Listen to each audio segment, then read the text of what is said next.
안녕하세요. 개차 김민경입니다. 지금 보시는 것처럼 시형 아반떼가 드디어 공개되었습니다. 어디서? 바로 미국의 LA에서 지난 18일 날 공개가 되었죠. 아무래도 북미 시장을 중요하게 생각하는 현대차가 그 시장에서 가장 잘 팔리는 체급이자 모델인 아반떼를 우리나라가 아닌 미국에서 이제 온라인으로 생중계한 건데요. 공개는 미국에서 됐지만 출시는 우리나라에서 먼저 될 것으로 보입니다. 3월 25일에 사전 계약을 받고 다음 달부터 국내에 정식으로 출시가 되고 미국에서는 올 가을쯤에나 출시가 된다고 합니다. 아반떼는 그간 우리나라 국민이라면은 국민처차라는 이미지가 있었는데 이제 그런 말을 듣기 쉽지 않게 됐죠. 점점 다양한 차종이 나오고 그리고 큰 차를 선호하는 우리나라의 트렌드에 따라서 이제 아반떼는 별로 주목받지 못하고 있는 모델이 되었는데 이번에 어떠한 모습을 어떠한 변화를 보여주고 있는지 알아보겠습니다. 오늘 이 내용 보시기 전에 저희 개차 유튜브 채널 구독과 좋아요, 알림 설정 해주시면 감사하겠습니다.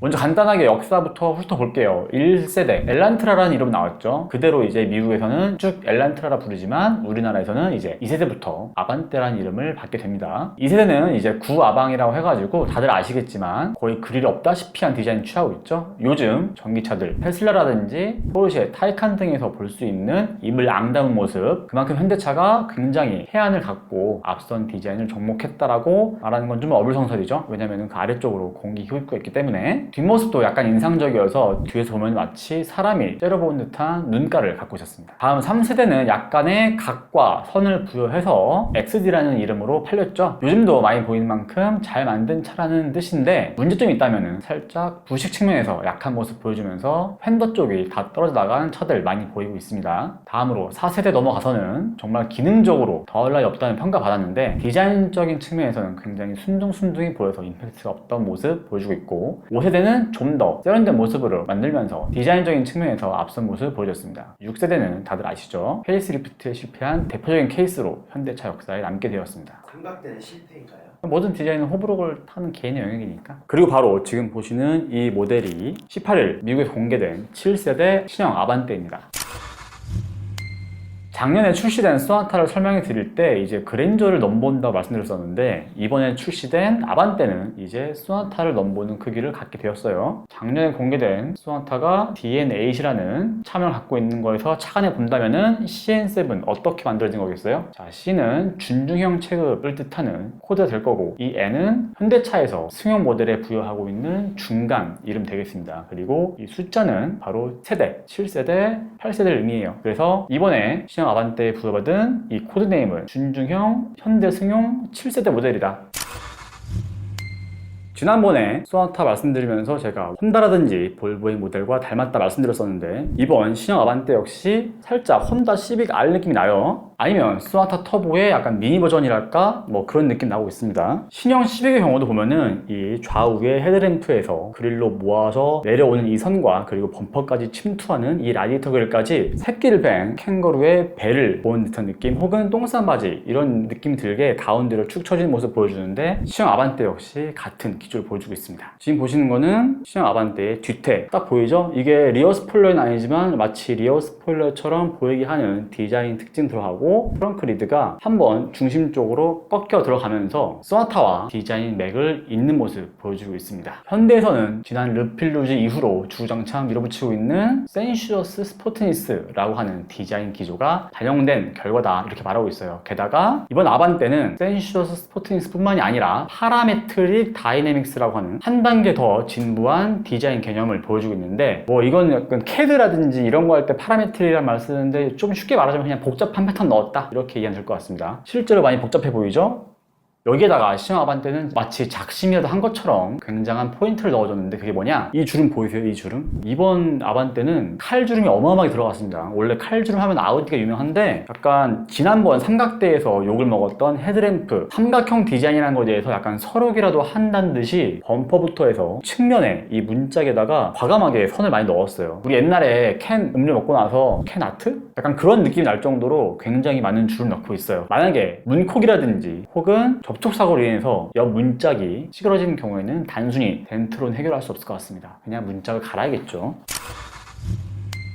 다음으로 크기를 볼까요? 크기? 확실히 사진만 보더라도 전보다 넓어지고 길어진 느낌 나는데 구체적인 숫자를 보자면 이 너비가 1825mm예요. 그래서 이는 지난 삼각대 대비해서 25mm가 늘어난 수치다. 그리고 이 길이도 중요하죠. 4650mm입니다. 이 역시 지난 세대 대비 20mm 늘어났으니까 더 길어졌다. 현대 차이만큼 우리가 전장뿐만이 아니라 이 휠 베이스까지 봐야 하는데 2720mm, 이 역시 20mm 증가한 거예요. 그러면 너비랑 길이, 휠 베이스 늘어났으니까 이 높이도 늘어났겠네? 아니죠. 왜냐면은 우리는 이 와이드 앤 로우라고 하는 디자인 기조를 지난 몇 년간 국산 수입차 가리지 않고 보아왔기 때문에 높이는 더 낮아졌겠다, 이렇게 추측을 해볼 수 있겠고 실제로 낮아졌습니다. 구형 대비 20mm가 빠지는 수치고, 그러면 이제 헤드룸이 줄어들었을까 하는 염려를 할 수 있는데 이거는 실제로 타봐야 할 것 같고, 간단히 크게 설명드리기 위해서 수치상 어떤 모습 변화 보여주고 있는지 알려드렸습니다.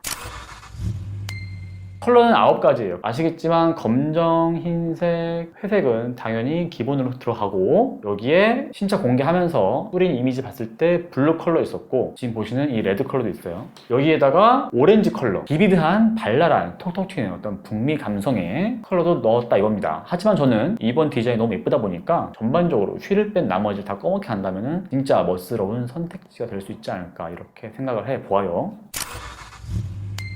지금 보시는 건 시장 아반떼의 실내 모습입니다. 어떤 게 지금 눈에 띄세요? 계기판과 센터 디스플레이가 마치 일체형처럼 이어진 부분 캐치할 수 있을 거예요. 벤츠의 경우에는 너무 약간 스키 플레이트처럼 길게 생겨서 너무 미래적인 느낌 내고 있었는데, 이번 아반떼의 경우는 이렇게 계기판 부분을 덮어주는 커버가 따로 있고, 또 이제 센터 스크린이라는 느낌을 내주는 어떤 이런 베젤, 프레임 소재도 달리 하기 때문에 보다 다도개적인 디자인을 취하고 있어서 디자인에 적응하는 데 있어서 무리는 없을 것 같습니다. 그 외의 내용을 보자면 이번 신형 아반떼는 전반적으로 만족스러운 디테일을 보여주고 있어요. 스티어링 휠 크게 호불호 타지 않을 것 같습니다. 마냥 현대화를 이루는 게 아니라 기어 노브의 경우는 전자식이 아닌 기계식 택함으로써 적절한 친구의 조화가 신형 아반떼의 특징이라고 볼 수 있겠습니다. 참고로 이렇게 전면 디지털 스크린 이루는 이런 옵션은 풀업으로 가야지 선택할 수 있을 거고, 뭐 이거는 제 예상이 빗나가길 바라보지만 높은 확률로 그럴 것 같습니다.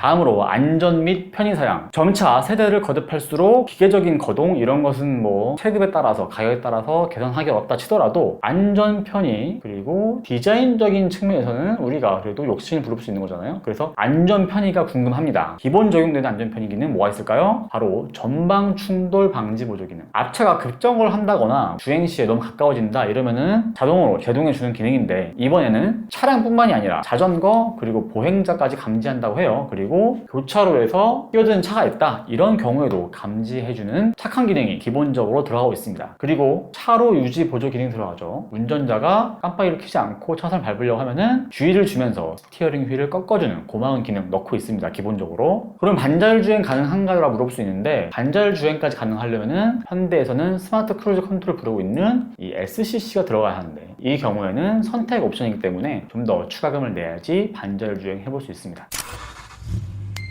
다음으로 엔진 내용 보겠습니다. 어떤 게 있냐면 기존에 들어가던 1.6 가솔린 MPI가 들어갑니다. 엔진 스펙은 123마력에 최대 토크는 15.7kgm 보여주고 있어요. 그리고 LPG 모델도 들어가죠. 이제 LPI인데 LPI 모델의 경우도 1.6 엔진 얹고 있고, 엔진 스펙은 120마력에 15.5kgm. 그래서 엔진 수치상으로 보여지는 모습은 가솔린 모델과 이 LPG 모델 크게 차이가 없어 보입니다. 그리고 딱 보기에도 수치가 뭐 스포티해 보이진 않죠. 뭐예요? 덩치는 이제 중형 가까이 커졌다고 말씀드렸지만 여전히 힘은 소형 또는 준중형이 머물렀다 이겁니다. 그래서 추가적인 파워트레인이 있을까 궁금한데 있어요. 1.6 하이브리드 모델이 출시 예정에 있고, 여기 더불어서 1.6 터보 엔진 넣고 있는 N라인이 아반떼에서 최초로 신설될 예정이라고 합니다. 그래서 이번 신형 아반떼 디자인 마음에 드는데 힘이 아쉽다? 그런 분들은 N라인 기다려 봐야겠죠? 이렇게 해서 오늘은 시정 아반떼의 역사와 디자인, 실내, 안전빈 편의 기능, 거기에 엔진까지 어떤 게 들어가는지 알아봤습니다. 사전 계약은 3월 25일, 국내 정식 론칭은 4월 되겠습니다. 그리고 사전 계약 실시하는 대로 가격 정보 알려드릴 테니까 이 내용 받아보시려면 저희 개차 유튜브 채널 구독, 좋아요, 알림 설정 해주시면 감사하겠습니다. 오늘 말씀드린 시정 아반떼 외에도 다양한 차종에 대해서 견적 내보고 싶은 분들은 지금 보시는 영상 프로필 링크 클릭하셔서 관련 정보 남겨주시면 친절한 구매 상담 도와드리겠습니다. 지금까지